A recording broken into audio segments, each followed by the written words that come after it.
Up at your boy Beans with my broken hat still, man. I can't get rid of this thing. I wanted to get a new hat, but I'm trying to find one that's a little bit more, let's say, sustainably made. While the outside of this is straw, this, which looks like cotton, is actually polyester. So there you go.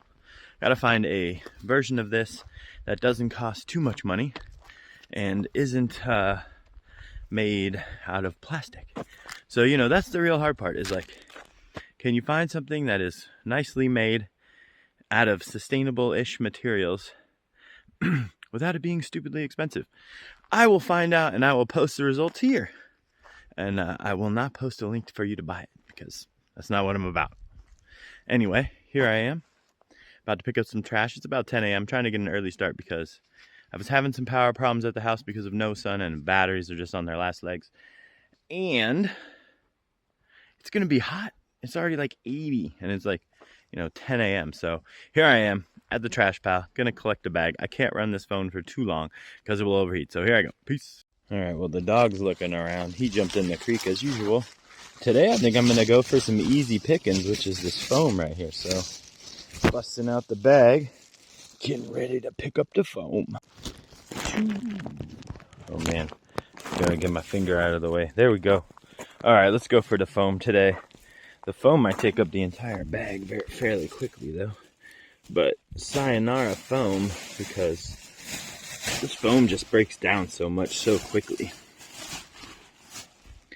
Today I was doing some, I'm in school for permaculture right now, and I've been keeping up with the class, but I haven't really been doing a lot of the work yet because it's a very long class and I like to absorb as much information as I can before I start trying to do a bunch of the work. The schoolwork end of it.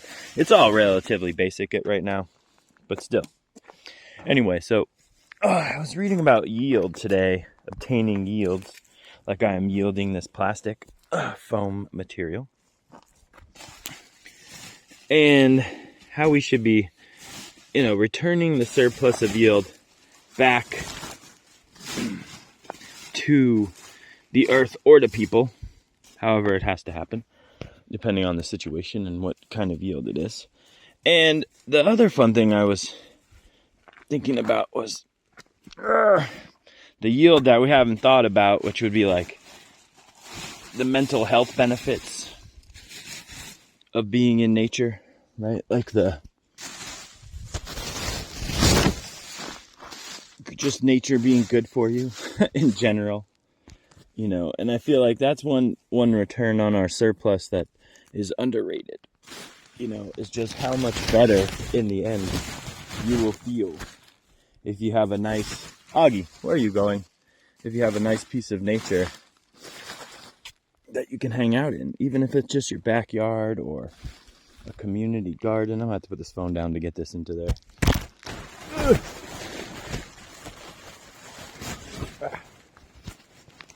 Okay. The dog's over there going like, it's already too hot out here, man. This is ridiculous. And, that's what I was thinking, was just like, there's so many different types of yield that we don't consider because maybe they're not monetary yield or food yield, but the happiness yield or the, joy yield, the community togetherness, good vibes yield, that's what I think we should be focusing more on, because monetary yield and focusing on that really hasn't benefited us necessarily as a whole society, right? Focusing on purely like, how can we extract the most money from everything that we do? It really hasn't worked out for us, because you could see what happens when we just have a lot of excess, and there's so much excess that someone left a car here. Someone left this giant plastic tank here that I'm sure cost plenty of money. Someone, instead of just fixing this trailer, decided, let's just destroy it. So, it's insane how much excess there is. Imagine if you gave this to a homeless person somewhere and they could have used it to live in and have somewhere to stay, right? That's like returning surplus. It's that simple. But here is waste, So, all right, let me get back to picking up this foam. I have to stop recording before the phone overheats. All right, I like the look of that better. We got the whole bag filled up with the foam. Foam is off the road, and I am back getting out of the sun for today. Got a bunch of schoolwork to do still, But anyway, you can see the other idea of surplus, which I found interesting, but also relevant to my situation, which was when I first moved to the mountains. I moved to a property where the previous people hadn't been maintaining the garden, but the person that first moved in to this property and built the land and started the garden. Augie, we're not going up, we're going that way. Come on, good boy.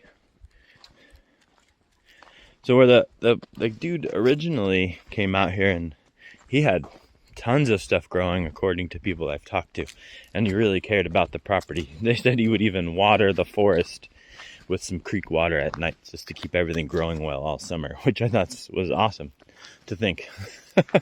But anyway, what I found fun and cool about that property was hidden in the forest over there were some fig trees that I didn't notice at first because they were really just planted amongst the forest. So all the trees were growing up above it, and it wasn't really obtaining much of a yield because nobody was really watering it for crop yield necessarily in the summer anymore. And it gave it a little bit of water, and it did yield some fruit. So I found some random fruit trees laying around in like a forest, agroforestry, I guess you might call it. A little food forest planting in the natural forest though. And then what else was even cooler was the fact that he had grapevines, and grapevines can live a really, really, really, really long time. And so I started just watering the grapevines, and they went nuts. And down at the bottom, where there was no way of watering, because the property was had a lot of elevation change. And at the bottom is where this creek flows, and it stays wet down there. You know, just because there's water flowing by it, it's at the bottom. There's a bunch of flat spots that absorb water on the way down there. So that ground stays pretty saturated. And the trees that are growing along the road from the top of the property to the bottom of the property, someone was smart enough to plant some grapes along those trees. And what was really cool to me was how those trees were about, 30-foot tall trees. And someone had trimmed them back so they grew nice and tall over the road. So let's say 15 foot, above the road, you could have some canopy. And they were about 30 foot plus tall trees. And, it's mixed conifers. So some of them were significantly taller than that. But what was cool was the grapevines were growing up the trees and over the road. So just went down there with a ladder and just was eating grapes off the top of the canopy that just grew naturally, because eventually, nature will find harmony. And obviously wherever they decided to plant those grapes was a great place that didn't need watering and sustained itself and just would provide basically yield forever. I mean, as far as I could tell, because nobody was maintaining that. Nobody was watering those. The birds would come and definitely eat the grapes and spread the seeds too. So there's a potential that would turn into a crazy amount of grapes over there if just gone wild. But the reality is I think the animals were keeping everything trimmed back. But it was pretty cool to see how nature can be used to obtain even more yield by growing vines up trees. So that's definitely part of the plan in the future. Is I would love to be able to grow some delicious, tasty grapes in the desert. But at the same time, you need a tree. You need shade. There's so much stuff that I need in the desert first before I just go planting grapes.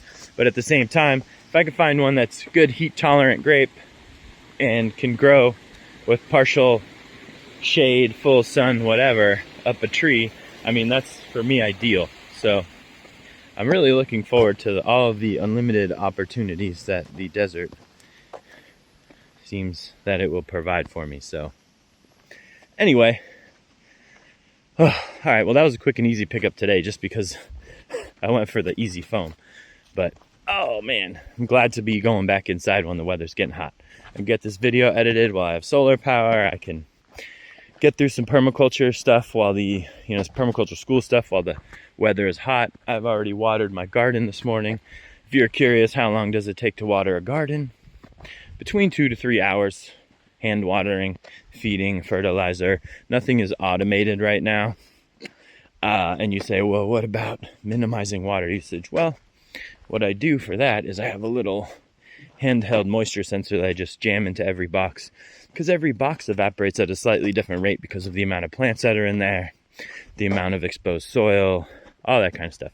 So in my opinion, instead of trying to guess based on like an average moisture level across everything and just leaving some dripping water going, I would rather have the natural wet and dry cycles that plants are used to receiving. So from my experience, it does pretty well. So yeah, I do water by hand every day, and it does take 2 to 3 hours every day. But the nice part is, man, hanging out on the side of the mountain for 2 to 3 hours in the morning after the sun has just come up, when the weather's still cool out and the birds are chirping, and yeah, it's just so nice and peaceful. And yeah, just the time flies. You don't even realize. You could throw on a podcast and be smelling the fresh air, listening to some sort of Lex Friedman interviews Andrew Huberman, as I was listening to this morning, the most recent version of that. And yeah, get some me time, man. Well, have an amazing day. Don't work too hard, and I'll see you tomorrow.